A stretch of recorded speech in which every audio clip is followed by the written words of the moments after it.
Ryan, this is the only time I ask you to look at the camera instead of me.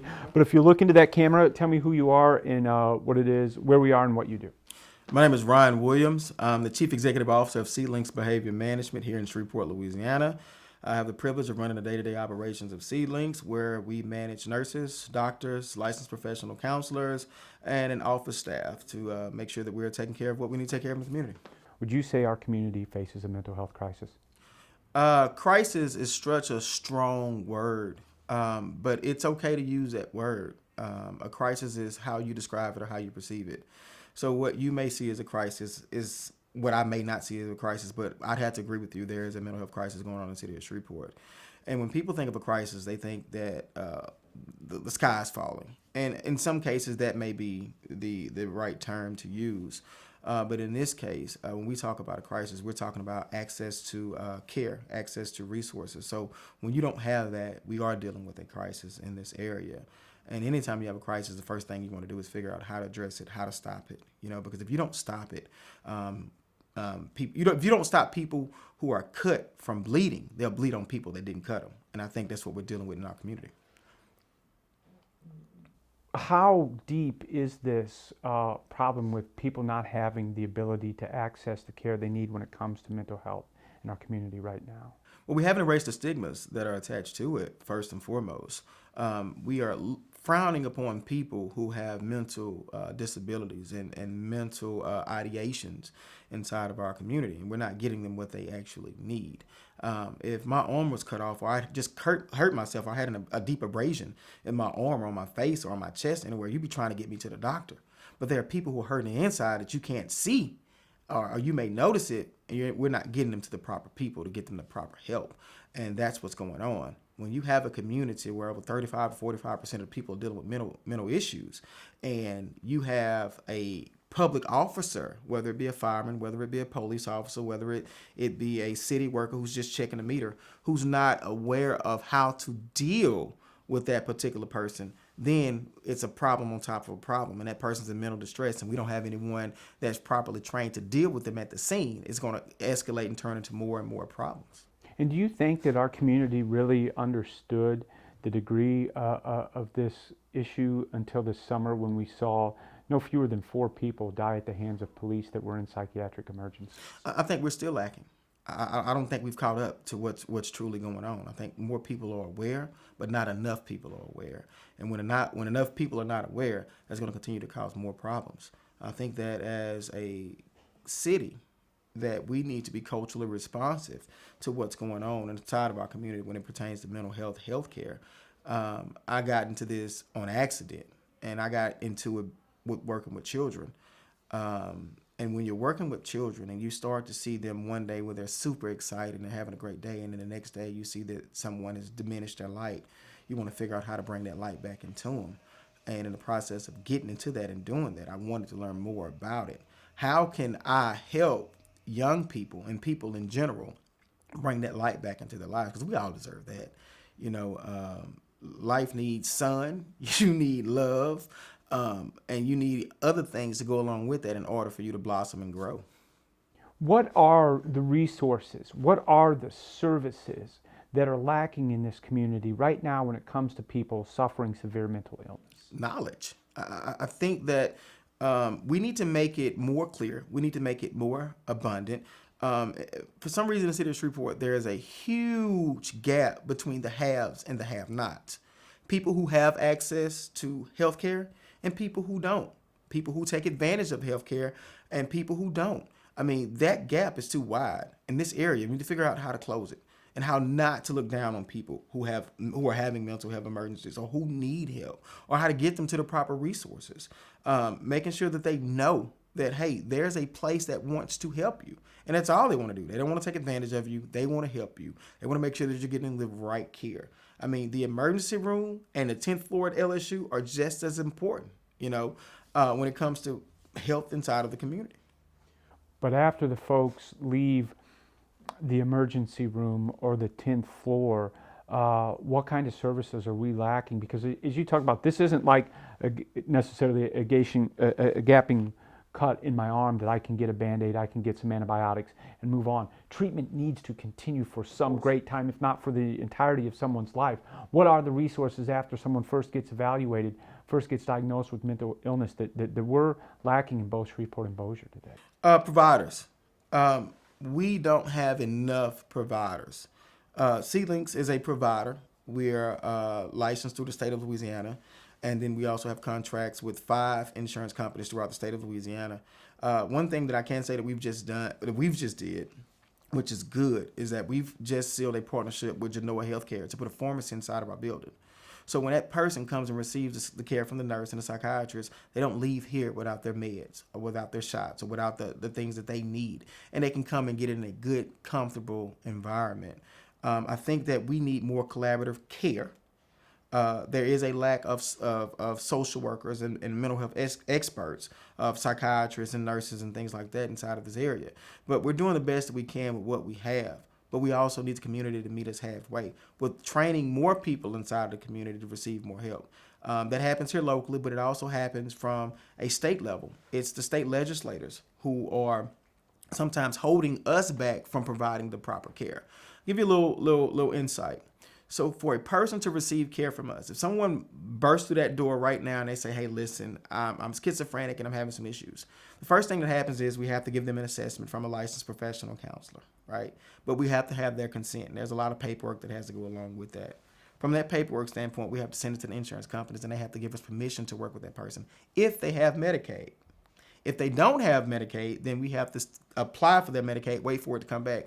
So you're looking at someone who may be dealing with a mental health emergency that we will have to care for until their paperwork comes back.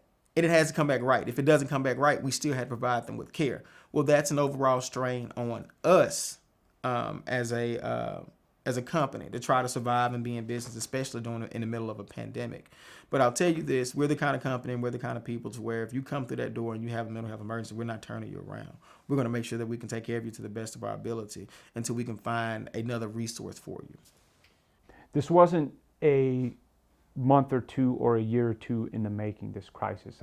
People I speak to, like yourself, are saying it played out over the better part of a decade, maybe even more. I would agree.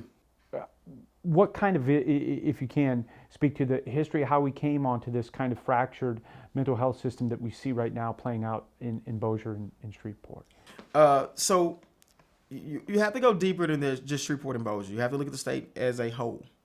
You have to think about, we dealt with the worst natural disaster on land in the entire state, not entire state, but the entire country, I would say, with Hurricane Katrina. I have young people who that come through this office that every time it rains, they think that it's going to flood again and they're going to lose everything. I've had the privilege of working in Lafayette Parish schools where there are kids who deal with that when it's rain, they just shut down completely. So you have to look at where we rank nationally in order to understand where we are today and what's happened over the last 10 years. Poverty issues, lack of an education. You're looking at a city who is nationally ranked when it comes to crimes against women and children. There are a lot of things that factor into why we're dealing with this in this particular area.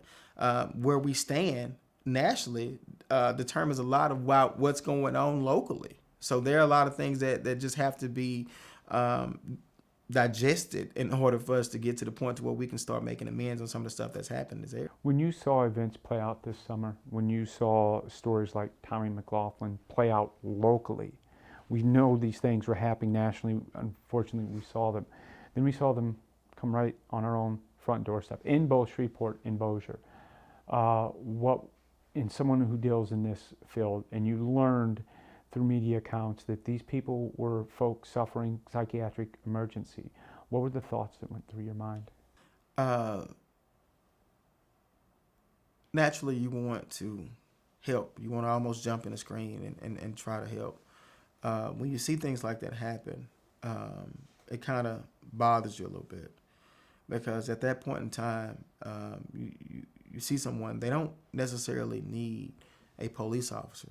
They need a doctor. They need a social worker. They need someone to ask, not what's wrong with you, but how can I help you? Or tell me what's going in your mind right now. They need someone to assure them that everything is going to be okay, because when I'm schizophrenic and I'm dealing with something, I don't see a police officer. I see another person just like me. And you look at it from the police officer's eyes as I see a person who is troubled, but I don't know how to deal with this troubled person other than to do what I was trained to do. And that's to stop this disturbance. So we can't blame the police officer too much. You can't blame the person who's going through the mental health emergency. The only thing we can blame is the fact that there is a lack, and we have to meet that lack, right? So when I'm seeing things like this that's going on with the Tommy McLaughlin, and that situation went bad real fast, and it shouldn't have gotten to that point. But what have we done in the process to change that, to make sure that there is not another Tommy McLaughlin? What have we done? And much respect and love to his family, but what have we done since then? I don't think we've done enough since then. I think there's much more work needs to be done. If not, we're going to have more Tommy McLaughlins. And I think that accountability starts with those who are in charge. And if we don't hold those persons accountable, then we're going to have more issues like this. To me about this, I spoke with Dr. James Patterson. You may know him. He is very much involved in the psychiatric unit over at LSU, teaches at the medical school, very prominent mental health expert here in the area. We talked about some of the underlying factors that end up leading to mental illness in adults, and he spoke to how in our area of the country, these underlying factors seem to be more acute, that people present more of them. Poverty, lack of education, trauma in childhood, fatherless homes, witnessing substance abuse. How much negative damage does that do to a young person growing up, and even during young adulthood, that leads to some of the issues we then see on the streets? So it's a vicious cycle of distress. And what happens in that vicious cycle of distress is that it continues. And eventually it turns into mental health issues over a long-term effect. Some of the things that you just described are some of the things that we see on a daily basis that happens.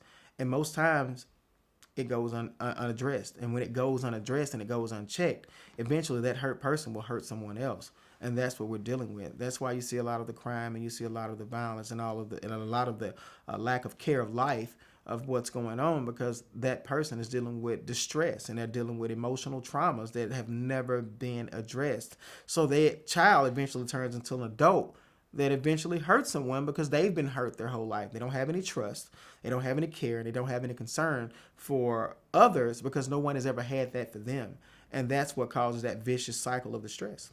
And I know I spoke of that, but will you readdress it too in your own language, those underlying factors that you see coming in that build this stress? So you're talking about the poverty.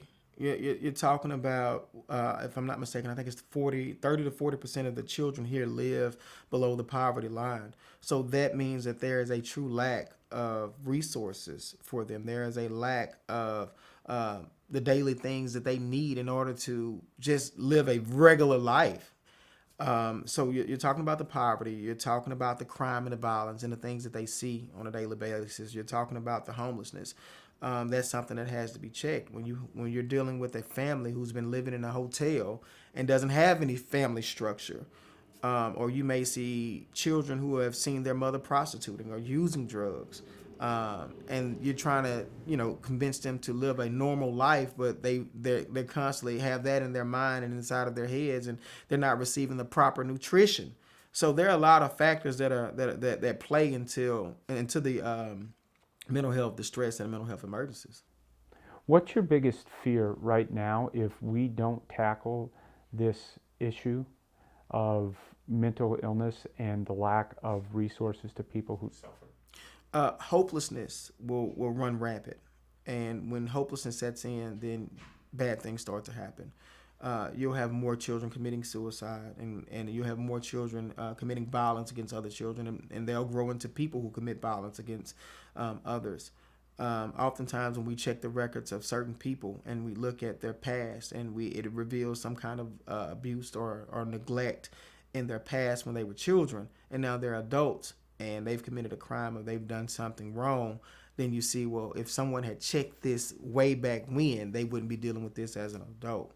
And that's why I think we need to get a strong hold on it in order to provide, well, not just provide, but to be a safer community and be a stronger community. I want everyone to understand that this is not just a certain part of town's issue. This is a complete issue for a entire city, especially if we're going to ever be a complete city.